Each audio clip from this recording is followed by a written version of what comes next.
if you could go to chapter 22 and look at the animation on organ systems, that'd be great. So organismal organization, how things are organized in the hierarchy that they're in, all the way from atoms up to populations, ecosystems, the whole biosphere. So multicellular organisms are made up of cells, tissues, organ systems. You know that.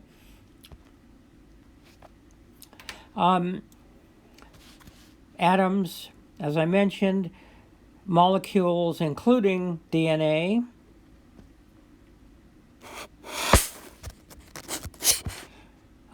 cells are the basic unit of living things. Multicellular organisms also have tissue. Okay, so these are differentiated layers of cells, especially in animals. And then plants and animals also have organs. Animals more complex, but plants also have organs as well, especially for reproduction, like flowers. And then there's also organ systems that work together, and that's what we're going to be looking into with physiology. And then in terms of the whole organism, this is the unit that selection acts on, natural selection, and then populations evolve. So we've got populations, communities, ecosystems, biomes, and biospheres.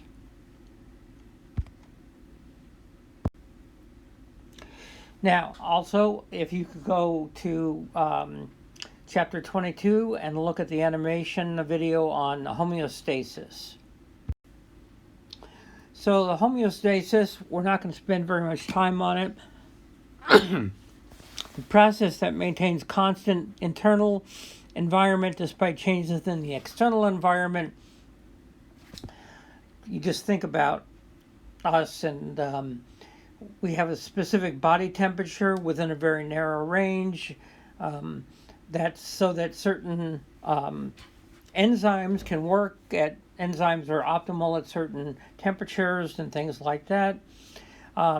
There's, for most organisms, it's kind of a set point where things are within a very small variation. Homeostatic pathways are steps used to return to the set point. So if you deviate from that, let's say we get cold and our core body temperature goes down, one of the first things is our vessels constrict, and also we start shivering, and that generates heat. So in terms of pathways, large fluctuations in external conditions produce little or no change in the overall state, but that not entirely true if you think about cold-blooded organisms. A lot of times they have to adjust in terms of behavior where they are, either to warm up or cool down. So, but in terms of humans, we're warm-blooded, so even the outside temperature, very hot or cold, the human body's temperature, internal temperature stays within a very narrow range. So these homeostatic pathways work with feedback loops. The biggest one is negative feedback loop. So let's say we start to heat up, get overheated. There are parts of the system that recognize that heat, kind of heat sensors, and that shuts everything down and lowers the temperature. So thermoregulation, or the same thing with control of water versus solute concentrations in terms of how much the water content in your bloodstream, and how that, if you drink too much, you might dilute it. If you don't have enough, you'll be suffering from lack of water, and so the body has ways to kind of do things to increase water content. And then positive feedback loops increase the output of the same process. The process of blood clotting releases chemicals that even more blood clotting. Okay? So negative feedback loops, you get something that indicates it's too much and things are dialed back down, or things are too low and dialed back up. Okay. The structure in the brain launches homeostatic pathways if core body temperatures deviate from the set point. Skin receptors say body temperature is too high, part of our system, just like in engineering. If body temperature is too high, regulatory processes are activated that bring down the set point, including sweating. Blood flow to the skin is released, so the veins and blood vessels are expanded, and near the skin, heat can be released. Temperature in the receptors in the skin function as sensors in the body. If the body temperature deviates from the set point, regulatory process, skin receptors say body temperature too low. Regulatory processes are activated to decrease blood flow to the skin. Blood vessels are narrowed, so and then the shivering generates extra metabolic heat. Okay, so most of this chapter is going to be on reproduction, and to reproduce or not. So, human reproduction, sexual reproduction. Obviously, you know about sperm, about eggs. The diploid organism, us, is a zygote. Diploid, that means diploid, having all the pairs of chromosomes. Each cell has that. 46 human chromosomes. Haploid, there's 23 pairs, but a haploid cell only has one pair, having only one of each pair of chromosomes, 23. Asexual reproduction, cells from only one individual produce the offspring. All the offspring's genes come from only one parent, obviously not in humans. So animals, of course, display a rich variety of reproductive systems. Sea stars can produce by breaking off an arm, which then regenerates. We can't do that, of course. Although some animals rely exclusively on asexual reproduction, most asexually reproducing species switch between sexual and asexual reproducing depending on the environment. In fact, most animals do use sexual reproduction, but there are cases where the environment doesn't change, and so all that variation is not necessary. Then you have external fertilization. So females release the eggs. Males then cover the eggs with sperm. External fertilization is common in aquatic animals. Internal fertilization is more common in land animals. Clownfish begin life as males, and they're called sequential hermaphrodites. That means they start out as one sex. Actually, they start out as kind of a juvenile form. They're male at first, but they're not reproducing males. And then eventually there's one reproductive male and one reproductive female. The reproductive male and female mate, but if something happens to the reproductive male, he's replaced by one of the non-reproducing males. If the female dies, she is replaced by the reproductive male. In other words, he undergoes sex change. So these are called sequential hermaphrodites. Oogenesis, the production of mature eggs capable of being fertilized. So we have two sexes, right? Males and females. Oogenesis, females. It turns out oogenesis in human females begins before birth. The germline cells developed via meiosis. into immature diploid egg cells called primary oocytes. Okay? These are held kind of in a suspended animation. At birth, the female has about 1 to 2 million primary oocytes. She obviously doesn't use them all.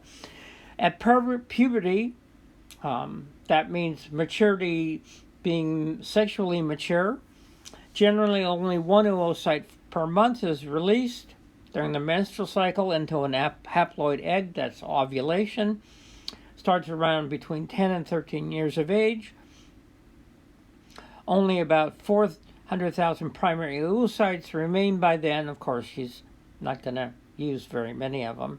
So remember, eggs are much bigger and more expensive than sperm. Sperm are small, cheap, and you can produce lots of them. Remember Arnold Schwarzenegger and the spermatogenesis, fish. Okay, so the production of mature sperm capable of fertilizing the egg. Meiosis produces sperm and occurs in the seminiferous tubules of the testes. A healthy young male produces between 3 and 400 million sperm each day. Unused sperm degrade and are reabsorbed. Okay, so here's the ovary. This is for females. You have a diploid precursor cell. That's the primary oocyte. It's actually diploid. Now it's going, to undergo meiosis. Okay, you get it crossing over, primary oocyte. You end up during meiosis with crossing over. First polar body. So you actually produce a secondary oocyte and a polar body. The second polar body, first polar body, second polar body, the egg, right? And this is the egg that's fertilized. I forget what happens with the polar bodies. Again, spermatogenesis, diploid precursor cell, primary spermatocyte. These are going to go over through meiosis. Secondary spermatocyte, they're now haploid. And then meiosis 2, you end up with 4 sperm for every, for sexual reproduction. Okay.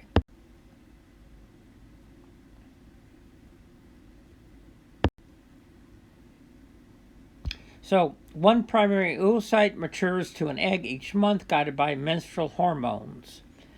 For example, follicle-stimulating hormone from the pituitary gland launches a new menstrual cycle by stimulating the growth of ovarian follicles. Developing follicles produce estradiol, another hormone. When the estradiol levels reach a certain threshold, they trigger the release of luteinizing hormone from the pituitary, which triggers ovulation.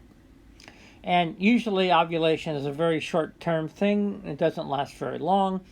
And then progesterone, another female hormone, secreted by the corpus luteum cells of the ruptured follicle, stimulates the buildup of in the uterine lining in preparation for possible pregnancy. If fertilization fails to occur, the corpus luteum dies after about 14 days. Hormones concentrations crash and the uterine lining is sloughed off, and that's when women are bleeding. Okay. So you can see when the menstrual cycle, in the middle of the menstrual cycle, we get ovulation. It doesn't last very long. So menstrual cycle begins with the first day of bleeding, which marks the end of the previous cycle.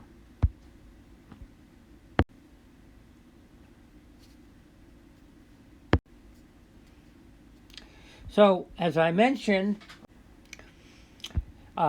women are only fertile until they reach menopause, usually which starts in their 40s and ends in the early 50s. So a woman is born with all the primary oocytes she will ever have. These cells age with her. So the quality of the eggs declines with aging. That's why usually there are more problems with older women who give birth and are more likely to have problem pregnancies. When a woman passes 40 years of age, normal egg production starts to decline. Around the age of 50, human females enter menopause, the end of a reproductive cycle, but they tend to live quite a long time after that. Males also reproductively age, slowing of reproductivity. The ability to produce sperm declines, as does the sex drive. Statistics show that children fathered by older men live shorter lives than those fathered by younger men. Okay. So egg versus sperm, primary oocytes are limited. Sperm are produced continuously and in large quantities. Each cycle produces one egg. Millions of sperm are produced at once, hundreds of million. Large ova, expensive, contains all the organelles, by the way, including mitochondria. Tiny sperm, lots and lots and lots of them, contain only DNA. Okay, so I'm not going to test you on the anatomy of male reproductive anatomy. But you can see there's a lot to it. There are the seminal vesicle, the prostate gland, the bulbourethral gland, epididymis, the testes, and the seminiferous tubule. So the testes produce the sperm. The sperm then travel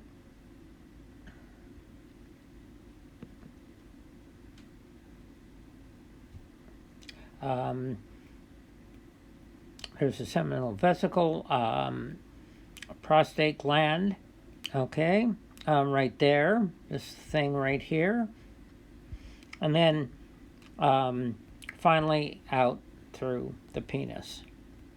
Okay. So, in terms of the penis, erectile tissue of the penis, urethra, glans penis, the head of the penis, scrotum, seminal vesicles behind the bladder, prostate gland, the urethra goes right through it, erectile tissue, vas deferens, all that, of male reproductive anatomy. Testes, what do they produce? Testosterone. Okay.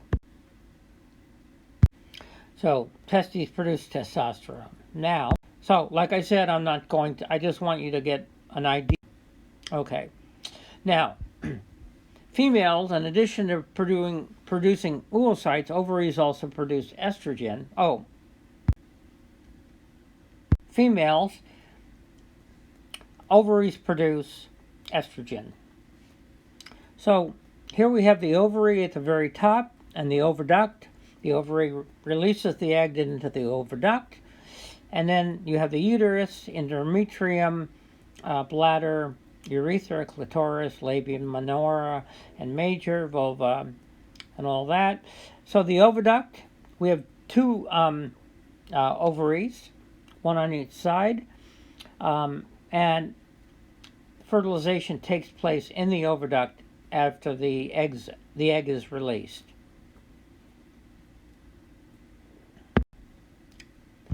Okay, there's a bunch of different sex hormones that are involved. There's estrogens, determine female characteristics. Estradiol is the main estrogen. There are a bunch of different kinds. There are progestogens, prepare the uterus for pregnancy, and progesterone is the main progestogen.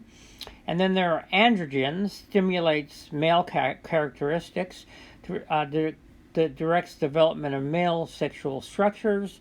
Both sexes have and need all three, but in different proportions. Okay. A woman ovulates, releases an egg from the ovary once every 28 or so days. The egg travels from the ovary into the oviduct, into the fallopian tubes, which is the oviduct. Fertilization occurs here. If there's unprotected sexual intercourse, that's where you end up fertilization. The penis ejaculates 300 sperm into the vagina. The vaginal temperature and pH are actually hostile to sperm. In other words, sperm land in one of the worst places they could land, but they're going to have to fight their way. Sperm swim through the cervix, that's the opening into the uterus, and then over a number of days, a few hundred sperm make it to the oviduct. The egg is waiting for fusion with the sperm, or fertilization takes place. A diploid zygote results. Begins its journey through the fallopian tubes, in other words, the oviduct, to the uterus, implants, and grows into the uterus. Okay. Now, there's this little video that I put up in chapter 22 it's right under the handouts. It's 5 minutes long, and it shows fertilization, the whole bit. It's pretty self-explanatory, and it's a really good one. So please watch this. So fertilization takes place in the oviduct in the female. So let's take a look at this. From the male's perspective, the prostate and other glands associated with the male reproductive system add lubricants, nutrients, and other chemicals to the semen that promote sperm survival in the female reproductive tract. So they're produced in the testes. They go through the vas deferens, through a number of different glands, including the prostate gland, and then finally they are ejaculated out. Okay. Now, females, the eggs are produced in the ovaries, from which they pass into the oviduct, where they then might encounter sperm that were deposited by the penis into the vagina. So here we can see the path of sperm.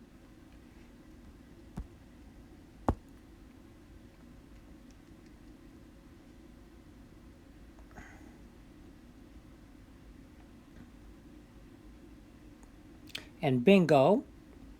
And then path of the egg zygote. For implantation.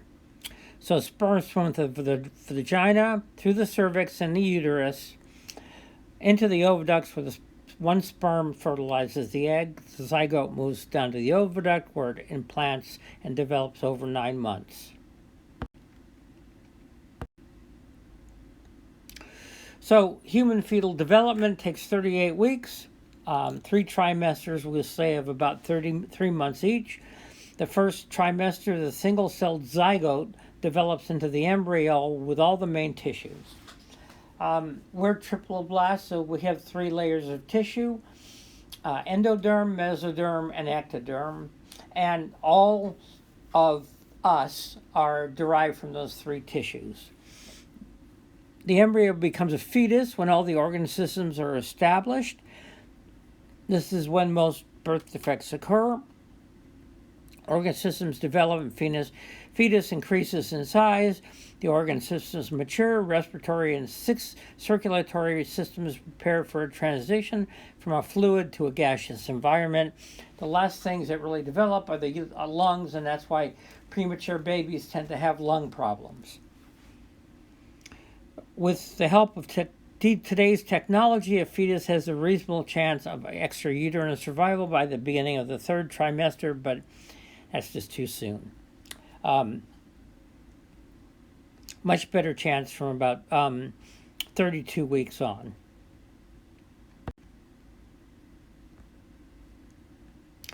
Although it is a critical step in human reproduction, fertilization marks only the beginning of a 9-month-long period of development. First trimester, second embryo differentiates, fetus grows, fetus matures, face, tail, limbs, and most organs, eyes, ears, nose, and mouth, distinct fingers, bones begin to develop, heart beats, looks, human brain, and sex organs differentiate, blood forms. Heartbeat is audible, skin thickens, fetus moves and sucks thumb, leg bones lengthen, fetus begins to kick, eyes open, can hear sounds, makes simple breathing, movements, gains weight. Month 7, taste buds develop, fine hair covers the body. That then, that's called lunago. We talked about that earlier.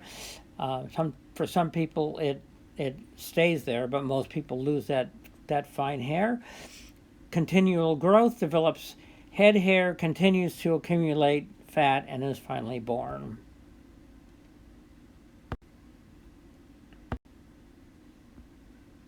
So at childbirth, hormone changes in the mother prepares both mother and baby for the birth. Higher estrogen makes the uterus more sensitive to a hormone called oxytocin. Oxytocin is found in both males and females, but in females, secreted by the fetus and the mother's pituitary gland. It stimulates uterine muscle contraction, so that's the beginning of labor. It secretes prostaglandins. The placenta does too, increases contractions. The contractions cause more oxytocin to be released. Positive feedback loop, cervix opens and birth begins. So it starts in stages. High estradiol levels cause muscles in the uterus to become sensitive to oxytocin. Oxytocin and prostaglandins cause contractions, partially dilated cervix. The fetus is expelled from the uterus. The placenta and umbilical cord are expelled too. Okay.